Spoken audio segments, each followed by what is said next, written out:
Hi, I'm William Stewart, co-founder of Teleios. Welcome back to our verse-by-verse study on the book of Matthew. We're in a exciting and important part of this book, the Olivet Discourse. This is a two-chapter discourse from Christ to his disciples about the end times, particularly from a Jewish perspective. And although it's certainly controversial how to interpret, we're trying to take this in a normal, literal way, realizing that prophecy that's not been fulfilled represent, though the language may be symbolic, the prophecy represents real events. So we're in chapter 24. So far, we've come through the tribulation, including the abomination of desolation. Christ has returned, so then Christ stops here and reiterates, and I think this is for the saints in the tribulation time. They give them hope. Okay, because the Bible, the canon is closed, and these verses are for them after the church has been taken in the rapture, to give them hope and for them to recognize when the true Christ is coming, since there are so many false believers, and they're going to be under duress. They're going to need these verses and the instruction. We start with verse 32 today, and this is the parable of the fig tree. And Christ essentially says that when you see the signs, like when you see the signs of spring on a fig tree, you'll know then summer's near, and will soon give its fruit. So in 33, he says, likewise, when you see all these things are referring to the signs, like the signs in heaven, and the trumpet and the angels gathering people. When you see these things, Christ is near at the doors. So doors in the New Testament often relate to salvation or events leading to salvation. Verily I say to you, in verse 34, this generation shall not pass till all these things are fulfilled. Now, this is controversial how this is interpreted. Some would say that it was the generation listening to this discourse, otherwise the disciples, it wasn't a crowd, and the events were fulfilled with the destruction of the second Jewish temple in AD 70. I don't think that's the case because we didn't see all these signs in 70 AD when Titus tore down the temple, Emperor Titus.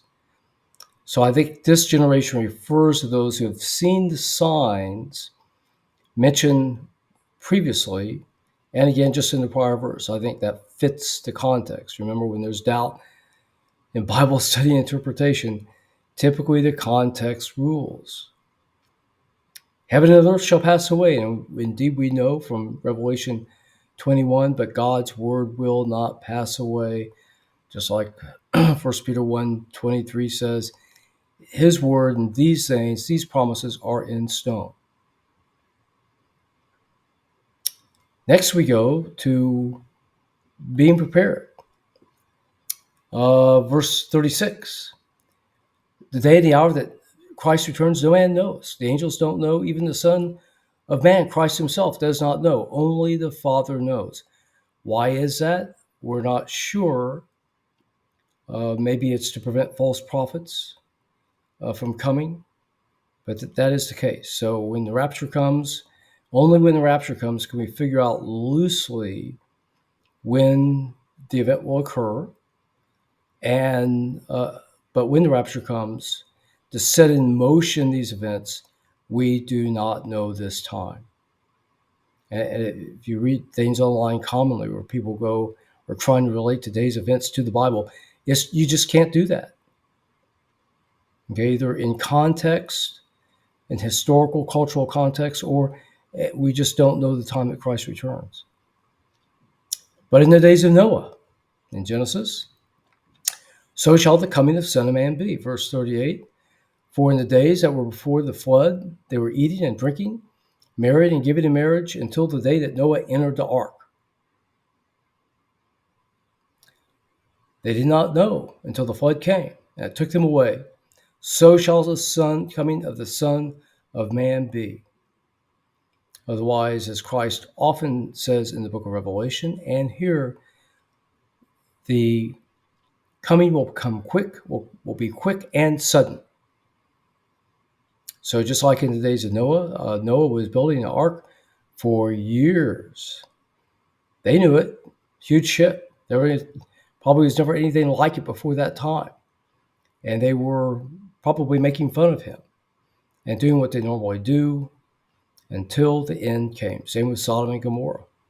Same with Sennacherib and the destruction of the Assyrian army by God. So these events, these people could have turned, but they didn't. And so it will be during these times as well. Okay, thanks for joining me today. We'll cover 2 other parables next time, finishing out the chapter. Again, Christ giving instruction for the signs of when the true Christ will come at the end of the tribulation. Thank you for joining me today. We're so grateful to have a merciful God who has promised us salvation by faith alone, believing in the death and resurrection of Jesus Christ, and who will keep his promises and wrap everything up at the end of time in Jesus Christ. Thanks again. See you on the next video.